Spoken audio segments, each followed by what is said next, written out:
I'm from a Muslim family. I grew up with this feeling in my heart that Jesus was not just a prophet. So I was always asking questions, but I never got an answer. And why? This God that we were praying to, why didn't he have love? There was something I was searching for, but I didn't understand why.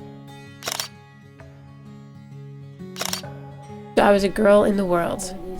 I was someone that you would call a sex friend. I had a boyfriend every day. I was even really close to making a pornographic movie. And I knew it was not good, but I didn't know how to get out. For me, a man was just like a piece of meat. I was so ashamed that I didn't tell people. I was afraid that they would misunderstand me, that I would be judged, until I met the Lord. And there something started to grow in my heart. Purification. Holiness. Because God is holy. I met a young woman in the street, and she was telling me that on Sunday she was going to church. Would I like to go with her? I thought, sure, why not? So I went, and there was a guy giving his testimony. He was a former Muslim. And I think from this day, God was putting something in my heart, but I was refusing.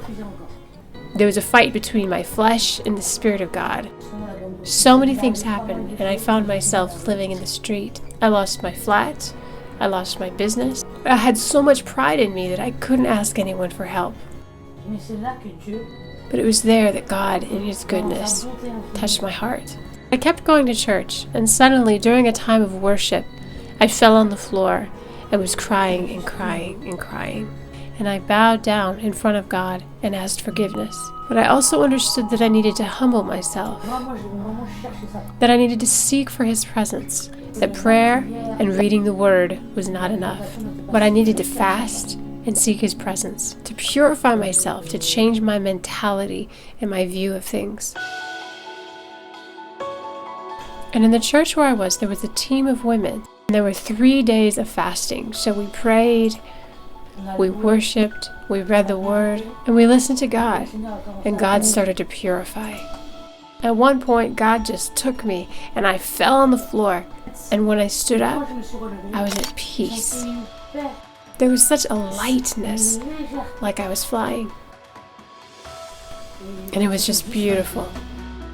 It was like I was changed. I was not the same anymore. I was a new person. I didn't know how to love. Now I know how to love. I didn't have compassion, but now I can cry for everyone. And God can do anything through us because he chooses us and he loves us. And if you told me that 8 years ago, I would say no. This is not possible. And what I wish for everyone on earth is to be loved by God and to give everything for God, to give our lives to him. Because today, I don't live for myself. I live for him.